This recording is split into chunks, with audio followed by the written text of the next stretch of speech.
स्वागत है आपका अपने ही YouTube channel Al Falah coaching centre में। दोस्तों, आज हम हाजिर हुए हैं एक नए वीडियो के साथ। सहायक उर्दू अनुवादक बीएसएस सहायक उर्दू अनुवादक का मेंस का सिलेबस लेकर के हम लोग हाजिर हुए हैं। मेंस से जो स्टूडेंट है, तालिब इल्म है, पीटी पास कर गए हैं, उसके लिए बहुत ज़रूरी है कि वो मेंस का सिलेबस समझें पहले और उसके बाद पढ़ना शुरू करें। तो मेंस का सिलेबस आज हम लोग डिस्कस करेंगे, चर्चा करेंगे किस पर? मेंस का सिलेबस पर, सहायक उर्दू अनुवादक। इसका पाठ्यक्रम सिलेबस निसाब, उर्दू में बोलते हैं निसाब, इंग्लिश में सिलेबस, हिंदी में पाठ्यक्रम। इसमें 2 पर्चा में सबसे पहले ये एग्ज़ाम जो होगा मेंस का 2 पर्चा में होगा। पर्चा अव्वल जो होगा कुल नंबरात 100 का रहेगा और 3 घंटा का रहेगा। उर्दू कवायद, सर्फ नहव जिसमें जो है कि सर्फ में लफ्ज़ के बारे में पढ़ेंगे हम लोग, लफ्ज़ का बयान पढ़ेंगे। नहव में जुमला का बयान पढ़ेंगे। सर्फ में इसमें किसे कहते हैं, अलम की कितनी किस्में हैं, ज़मीर किसे कहते हैं, ये सब आएगा।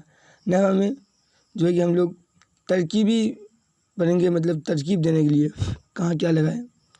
तज़कीर व तानीस, तज़कीर जो है, तज़कीर को मुज़क्कर बोलते हैं, तानीस को मुअन्नस बोलते हैं। तज़कीर को क्या बोलेंगे? मुज़क्कर, तानीस को मुअन्नस। इसको हिंदी में बोल सकते हैं हम लोग, मुअन्नस को स्त्रीलिंग, मुज़क्कर को पुल्लिंग हिंदी में। अंग्रेज़ी में मैस्कुलिन, फेमिनिन। तज़कीर को मैस्कुलिन, तानीस को फेमिनिन। आगे मुहावरा बोलेंगे जिसमें ना आएगा, जैसे हाथ मलना, 9 2 11 होना। हाथ मलने का मतलब पछताना, 9 2 11 मतलब भाग जाना। इस तरह से मुहावरा का इस्तेमाल होता है। उर्दू में मुख्तसर नवीसी मतलब कोई लंबा सा मजमून रहेगा, उसको शॉर्ट में कर लिखना है। इसके बाद मजमून नवीसी, खुदूत नवीसी। खुदूत नवीसी को पत्र लेखन और मजमून नवीसी हो गया निबंध।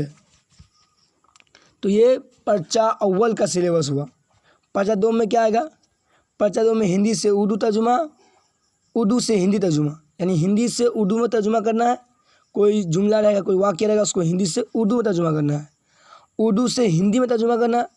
अंग्रेज़ी से उर्दू में तर्जुमा, अंग्रेज़ी से हिंदी में तर्जुमा। ये हो गया आपको सहायक उर्दू अनुवादक मेंस का सिलेबस। जो स्टूडेंट है अभी पीटी में पास हो चुके हैं, उसके लिए बहुत ज़रूरी है कि वो मेंस का सिलेबस समझें अच्छा से। सिलेबस समझने के बाद ही सिलेबस से ही, यानी निसाब से ही सवाल पूछा जाता है।